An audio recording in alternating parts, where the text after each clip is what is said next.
9h09, estamos de volta e a gente segue falando sobre o Rio de Janeiro. A deputada estadual Célia Jordão teve um novo encontro na semana passada com o governador em exercício do estado, o desembargador Ricardo Couto. Célia e o prefeito de Angra, Cláudio Ferretti, levaram uma série de pedidos ao estado, incluindo a realização urgente de obras na rodovia RJ 155, que faz a ligação entre Angra e Barra Mansa. Acho que foi o terceiro ou quarto encontro da deputada com o governador interino, ela vai me corrigir aqui. E o prefeito Ferretti, inclusive, elogiou a qualidade desses encontros. Segundo ele, falei com o prefeito no final de semana, ele disse que quase sempre o governador interino faz encaminhamentos, né, encaminha as questões dos municípios para as secretarias. E também, na semana passada, a deputada esteve no Ministério Público do Estado para tratar de outro tema de interesse da população da Costa Verde, a situação do hospital de Praia Brava. A gente está aqui com a deputada Célia, presencialmente no estúdio, para falar sobre esses e outros assuntos. Bom dia, doutora Célia. Obrigado pela gentileza de conversar conosco nessa manhã. Seja bem-vinda. Bom dia, Clauber. Bom dia a toda essa equipe maravilhosa, né? Da Costa Azul, sempre levando as boas notícias à nossa população. E um bom dia a todos, né? Os ouvintes da rádio de Angra dos Reis e na região, né, onde as ondas da Costa Azul alcançam. Então, um super bom dia, é um dia, né, de muita expectativa, todo mundo aí já acordou naquele climão, né, de torcida do Brasil. Eu já estava aqui falando para o Clauber que eu já... acompanhando os jogos? Estou acompanho, eu gosto, né, de Copa do Mundo. Normalmente, futebol a gente não acompanha, né, os campeonatos, assim... tradicionais, mas chega a época de Copa do Mundo, eu adoro. Tem placar para hoje? Hoje tem placar. Eu falava aqui, né, antes de entrar lá, que no último jogo eu apostei no 4-0, quase foi 4-0. Foi 4-0, o juiz é que não deixou. Exatamente. E hoje eu aposto no 3-1. Muito bem. Então... Isso porque eu gosto um pouquinho do Japão. É o segundo 3-1 aqui que aparece, né, porque o entrevistado anterior também falou em 3-1. Eu estou um pouquinho mais contido, mas aposto na vitória do Brasil 2-1. Célia, vamos falar sobre o governador Ricardo Couto, né? Como eu disse, conversei com o prefeito no final de semana, ele saiu muito impressionado com o governador, já teve outros encontros. Quais são as demandas que a senhora e o prefeito levaram nesse encontro da semana passada? Bom, Clauber, eu já estive 4 vezes, né, em reunião com o governador em exercício, desembargador Ricardo Couto. Ele sempre nos atende muito bem, recebe as demandas que nós encaminhamos. O primeiro encontro, né, foi justamente no dia do acidente da van que levava os pacientes, né, de Angra para tratamento fora do domicílio. E eu estive com ele, não é, dizendo da necessidade da intervenção do Estado nessa estrada, que é uma estrada antiga, envelhecida, porém extremamente importante, né, não apenas para Angra dos Reis, mas para toda a região Costa Verde, e que faz justamente a ligação, né, dos nossos municípios aqui da região com o Médio Paraíba. Sim. E passam carretas, né, com toneladas de mercadorias, com material radioativo, ônibus, os trabalhadores do estaleiro Citrium, né, que todo santo dia pega essa estrada. Então, nós precisamos garantir uma mobilidade, né, viária com segurança para aqueles que precisam passar por essa RJ. Então, eu levei neste dia também do acidente, ele me recebeu muito bem, ficou de verificar, mas naquela semana, e era ainda muito recente, a assunção dele ali no governo. E ele, então, naquela mesma semana, pediu para verificar vários contratos do DER, né? Um deles, certamente, era o da RJ, que também já estava tramitando. E eu, antes de estar com ele, eu havia ligado o presidente do DER, né, sobre essa questão também, né, falando novamente do acidente. E, em outros momentos, nós tornamos a reforçar esse pedido.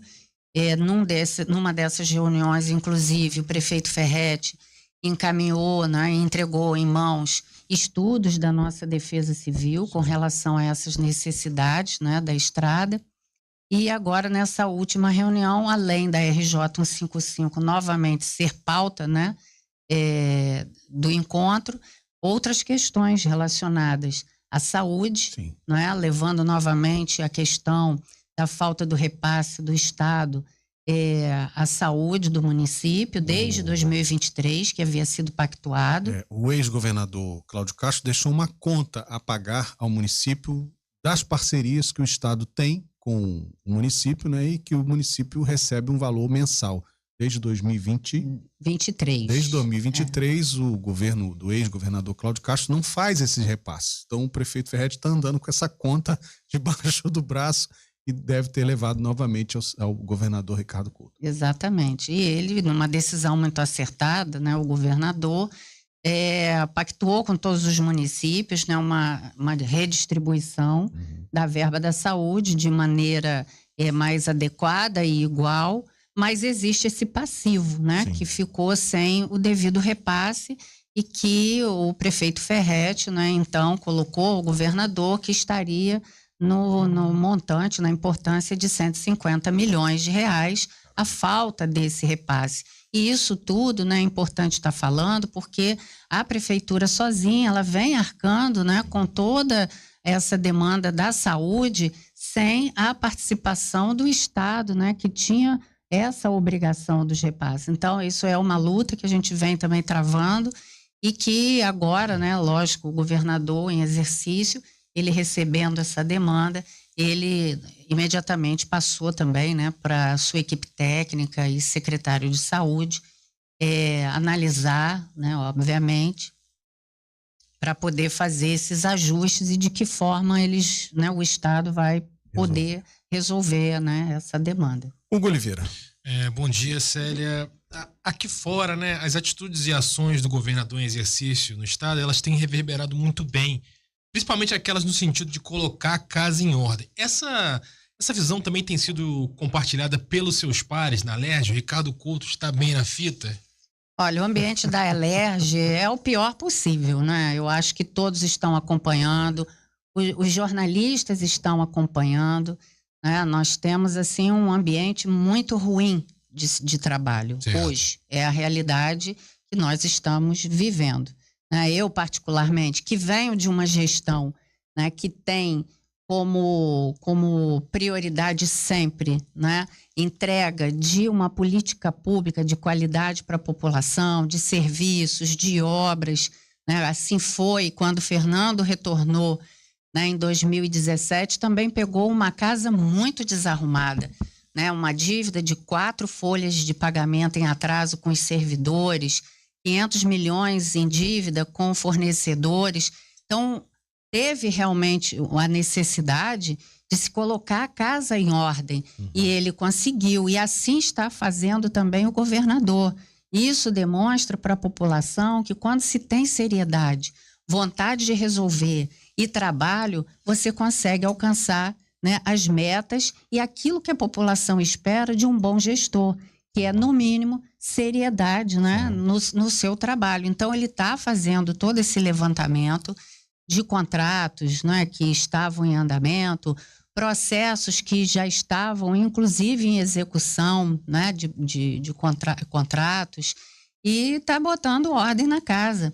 E isso era, né, o que, de fato, a população do estado do Rio de Janeiro desejava, né? Então, eu só tenho que aplaudir o que ele vem fazendo, né? Porque realmente era uma necessidade, né? Mas, a nível de Assembleia Legislativa, existia, né, uma expectativa, né, política e todo, né, no entorno da questão, né, da vacância, né, da dupla vacância, assim que o ex-governador renunciou, não havia vice-governador, né, porque esse tinha sido eleito conselheiro, foi eleito, né, conselheiro do Tribunal de Contas do Estado, uma expectativa, né, de que assim que houvesse um novo presidente, né, da Assembleia Legislativa, esse assumisse o governo. Só que houve um impasse no julgamento, né, do processo lá no Superior Tribunal Eleitoral, né, e que acabou também sendo pauta do STF, né? Agora, entre os deputados, eu imagino que já há compreensão deles de que não haverá eleição extemporânea, né? Que Ricardo Couto, nós estamos há pouco mais de 3 meses da eleição de fato, a compreensão entre os deputados que não vai ter substituição, que o governador Ricardo Couto deve ficar pelo menos até a eleição. Será que alguém pensa O contrário? Ainda, né? Nesse sentido, acho que agora a poeira já baixou, né, já houve, em parte, essa compreensão, né, por parte do grupo, né, que queria a todo custo assumir. Mas quando você olha para a legislação, né, ali existe uma lista, né, de quem poderá ser o sucessor em caso de vacância, né? Não havendo governador, seria o vice. Não havendo vice, seria o presidente da Assembleia, também não havia a presidente da Assembleia. E não havendo esses três, assumiria o presidente do Tribunal de Justiça, e foi o que aconteceu, né? Então, nesse sentido, eu acho que o entendimento que hoje, né, prevalece no Supremo Tribunal Federal é de que está certo e que essa regra sucessória foi cumprida, né? Mandar um abraço aqui para todos os que estão conosco lá no nosso canal no YouTube. A gente está transmitindo ao vivo essa conversa. Estão lá a Grazi Juliane, seja bem-vinda, deputada. Jéssica Braga, começar a semana com a deputada mais atuante do Rio. Selma Delgado, bom dia, deputada. Rosângela Reis, bom dia. A Grazi manda palmas aqui. A Elige Regina, minha deputada. A Mariana Azevedo, a melhor deputada da região. Orgulho de termos uma mulher na nossa defesa. A Selma Delgado, vamos que vamos, nossa deputada Célia. O perfil Cederge Angra e Gilberto Ataíde, bom dia a todos, parabéns para minha deputada Célia Jordão, que trabalha muito pelo Estado. Fernanda Helena, uma deputada atuante que ajuda muito ao município. A gente vai para o intervalo, tem mensagem também dos nossos ouvintes no WhatsApp, né? Na volta do intervalo a gente lê e continua essa conversa aqui com a deputada estadual Célia Jordão, rapidinho. Entrevista. O que você precisa saber?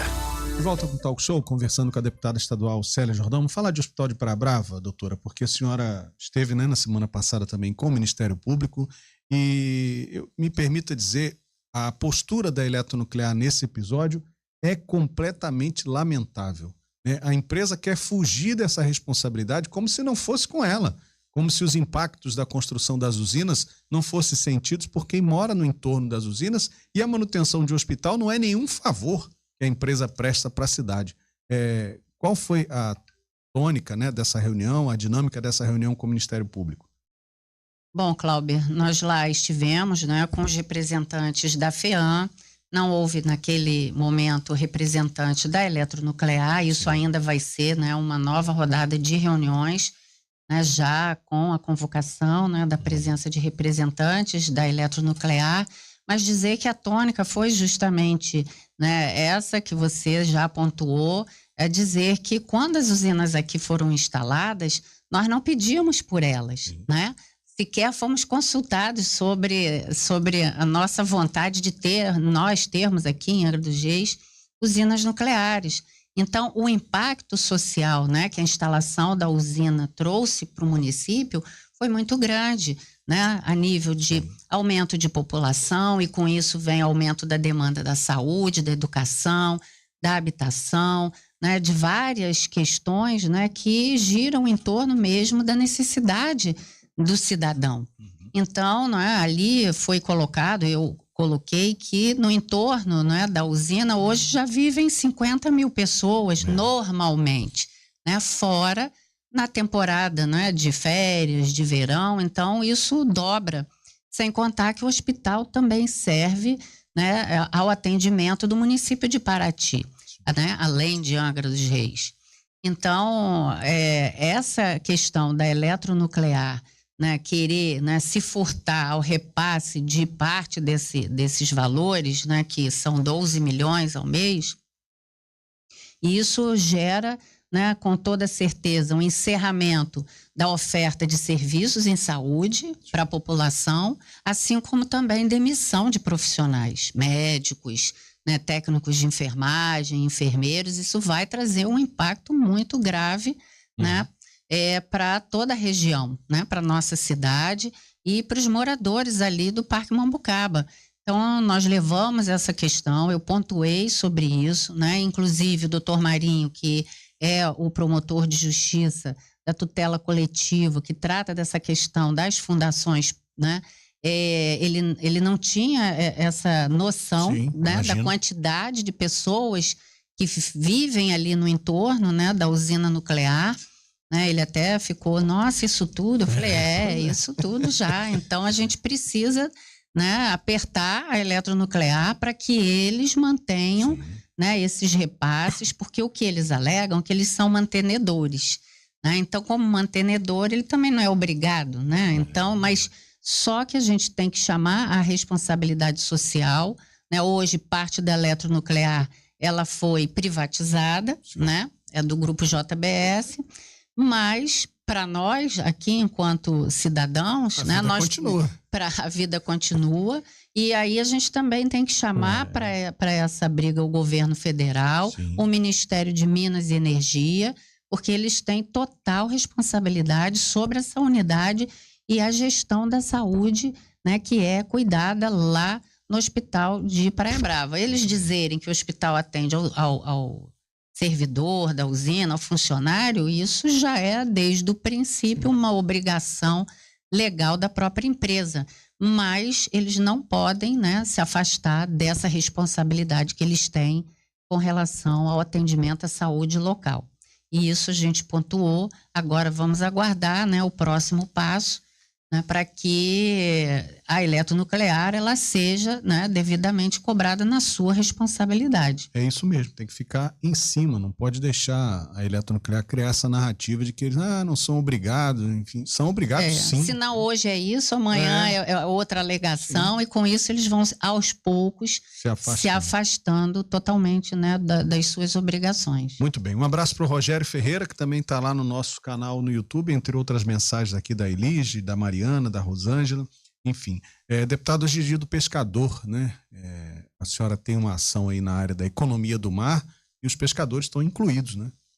Com toda certeza, né? Fantástico. A gente já aproveita aqui esse momento, né, da Costa Azul para estar mandando um grande abraço para a turma da pesca, né? Que traz ao prato do brasileiro, né, essa iguaria, né, que são os nossos pescados. E a gente tem uma turma forte aqui da pesca, principalmente da sardinha.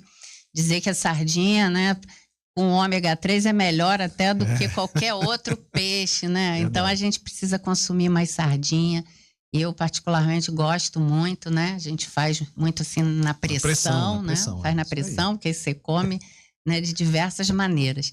Então, mandar um forte abraço, dizer que a gente continua sempre firme no propósito do desenvolvimento dessa economia do mar, que entre tantas outras atividades econômicas tem a pesca forte aqui na nossa cidade em Angra, em todo o estado do Rio de Janeiro, e a gente tem lutado muito, né, para que a gente possa, através do governo do estado, garantir a criação de um entreposto pesqueiro, né, para atender melhor a turma da pesca, né, porque muitos, inclusive barcos de outros estados que vêm para cá, né, fazer a extração do pescado, não conseguem, né, fazer esse transbordo da pesca aqui no nosso estado e volta lá, né, especificamente a turma de Santa Catarina, volta para o seu estado, faz o transbordo, volta novamente para pescar mais peixe. Então, a gente precisa fazer esse resgate, né, de todos esses trabalhos, além de buscar também novas frentes de investimento. Nós perdemos muito as fábricas de beneficiamento de pescado, né? Dando exemplo aí, lembra da Sardinha 88? Lembro, né? não que lembro tinha... tanto, porque já foi no finalzinho, né? Não, mas tinha a propaganda tinha. muito, Sim. né? Não é do nosso tempo, não, claro, não é né? do nosso tempo, não. inclusive mas os resgatar, né? Esses investimentos. Inclusive, os pescadores de Angra estão sofrendo agora uma outra briga, né? Com o governo federal também, por coincidência, que é a forma como a companhia Portos Rio, né, está tratando aqui à frente da cidade, né? Pegou uma parte do aterro do Carmo, privatizou sem falar com ninguém, fechou o acesso principal dos pescadores ali ao cais dos próprios pescadores. Quer dizer, é outra briga, né? É uma outra briga. Eu acho que a frente da cidade ela deveria ser mais conversada, né, com a gestão do município. A gente entende, né, que ali tem uma atuação do governo federal, da União, a Portos Rios, né, que faz a gestão dos portos públicos aqui do nosso estado, mas sem diálogo nenhum. Eles têm que fazer diálogo, né, para ver o que é também de maior interesse e o que melhor atende a população local. de fato. Né? Não pode. Eu acho que a gente vive, né, um país que é construído como uma federação, né? A União, os estados, os municípios, o Distrito Federal, mas esses entes todos precisam conversar melhor entre si, né? Não pode chegar impondo a sua vontade, né, no território do estado, no território do município, sem haver uma conversa devida, né? Então, o que a gente espera é que essas portas se abram para um melhor diálogo, até para atender também, né, a necessidade do próprio pescador, claro, né? Ali tem a cooperativa, né, e tantos outros barcos pesqueiros que fazem uso daquele cais e daquele espaço, então precisa ter essa aproximação. E essa pauta aí é bem importante. O que fizeram ali realmente é uma covardia com os pescadores, né? O pescador está tendo que se esgueirar ali num cantinho para poder ter acesso à sua embarcação. A Grazi Juliane também está conosco, ainda bem que temos uma deputada atuante como você para lutar pela nossa cidade, a Jéssica Braga, a deputada que mais tem emendas na saúde de Angra. Saúde e educação, né? Foram as áreas que a senhora destinou recurso. Saúde e educação.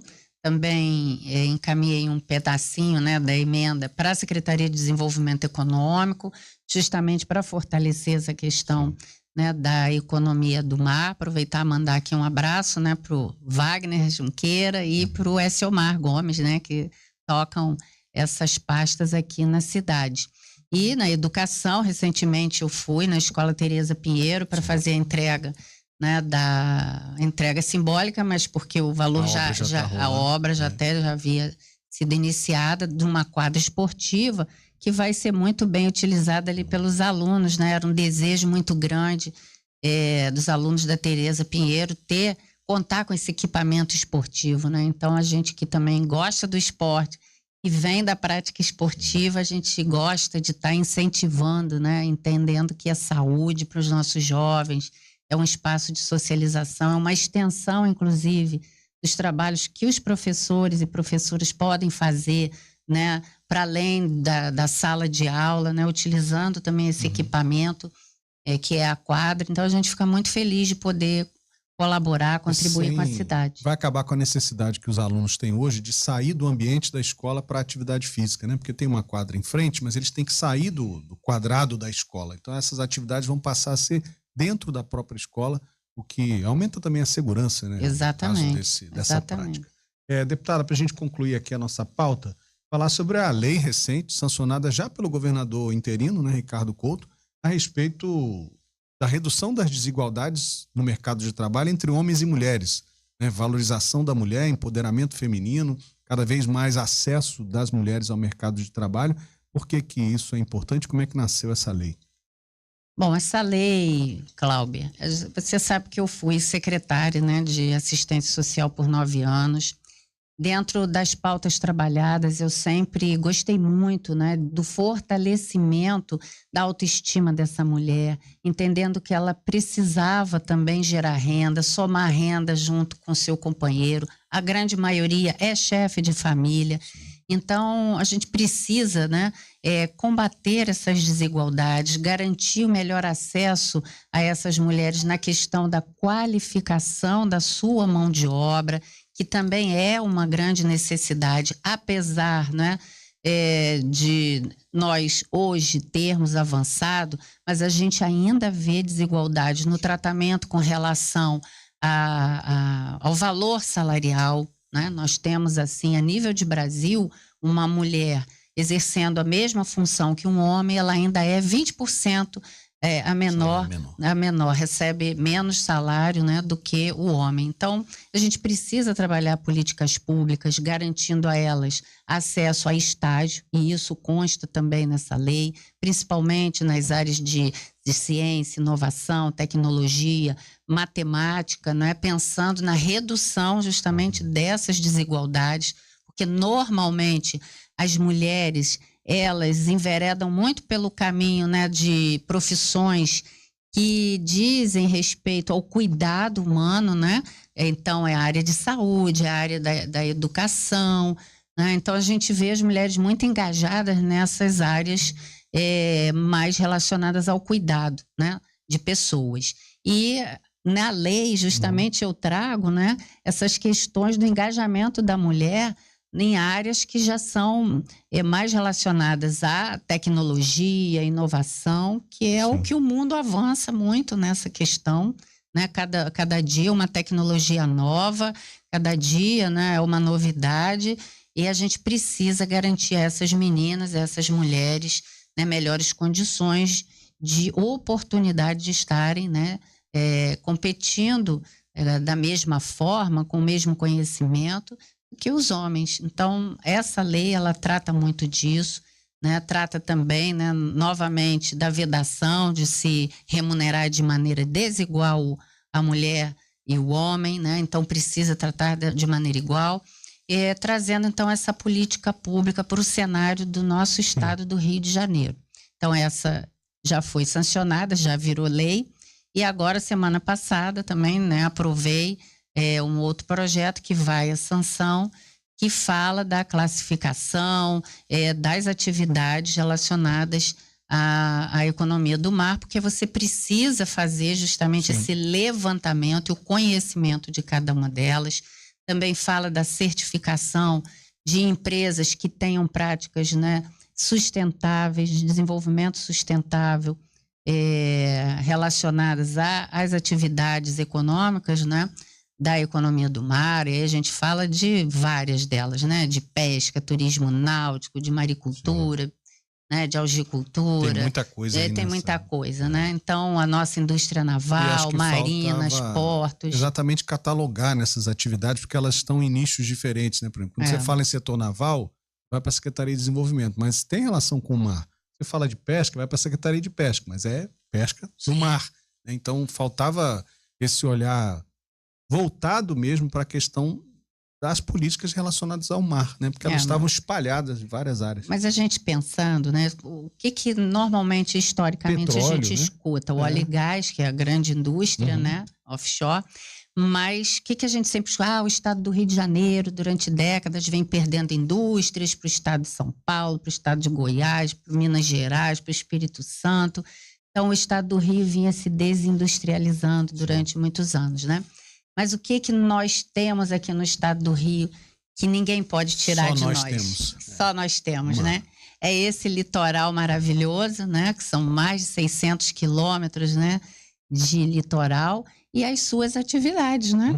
Que dizem respeito diretamente com o mar. Então, a gente precisa, né, conhecer melhor essas atividades, precisa fomentar, precisa incentivar, né? Precisa também tratar, né, de maneira que elas cresçam também de maneira sustentável, né? E quando a gente fala em sustentabilidade, às vezes a pessoa fala, bom, mas o que é exatamente, né, a sustentabilidade?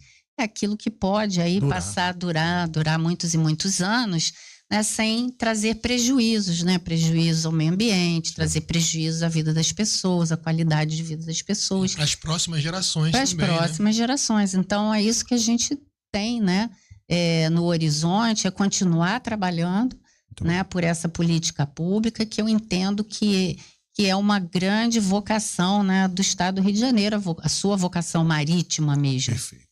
9h40, um abraço pro Paulo Perdigão, que também está lá no nosso canal no YouTube, de Miracema, e tem mensagem, né, Janaína? Quase que eu esqueci de você. Temos mensagens aqui no nosso WhatsApp. Não, o tempo tá corrido hoje, tá apertado. O Mário César tá passando por aqui perguntando sobre ali a região do pátio da antiga ferrovia na Praia do Anil, se tem alguma solução, algum projeto previsto ali para aquela região. Pois é, a questão da ferrovia, e aí ele trouxe até uma pauta que é importante para nós também, né?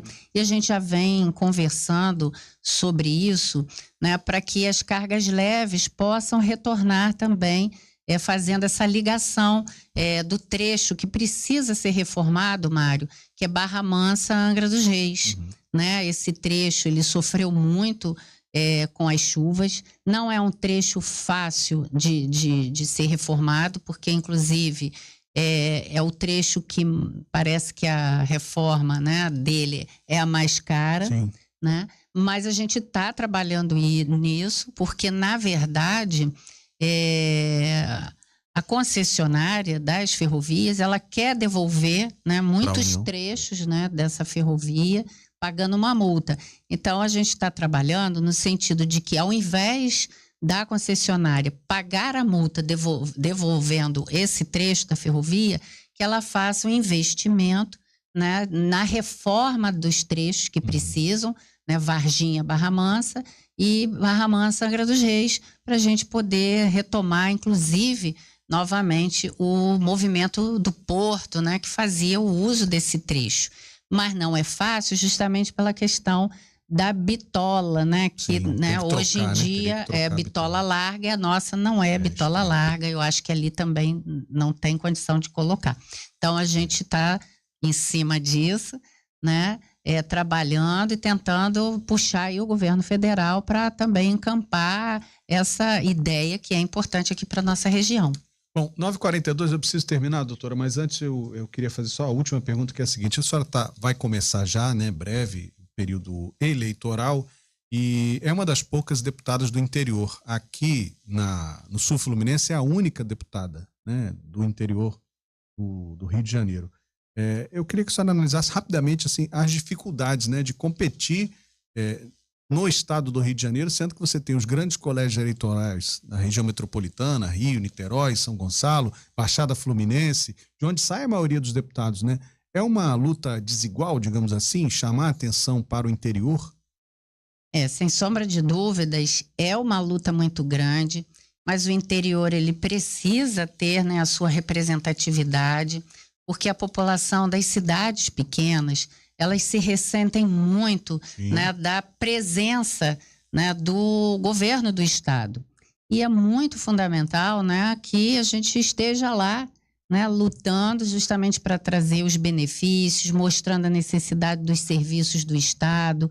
E é como você falou, quem é de uma região, né, como a capital do Rio de Janeiro, como Caxias, né, que é o segundo colégio eleitoral, São Gonçalo, que é enorme, Belfor Roxo, enfim, né, Nova Iguaçu, as cidades mais populosas, cidades, né, mais populosas, é claro que eles têm, né, um eleitorado também muito grande, então eles já saem com mais vantagem do que nós que somos assim, né, de cidade menor, de uma região menor. Então, a nossa região aqui, a Costa Verde, elas são 3 municípios, né? Angra é o maior município dos 3.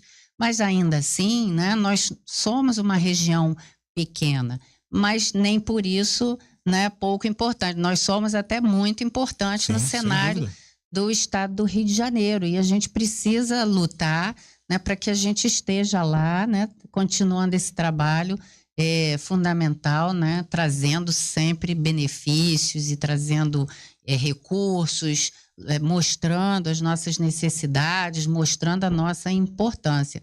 Mas é isso que você falou, né? Então, precisamos nos unir para mantermos lá a nossa representatividade.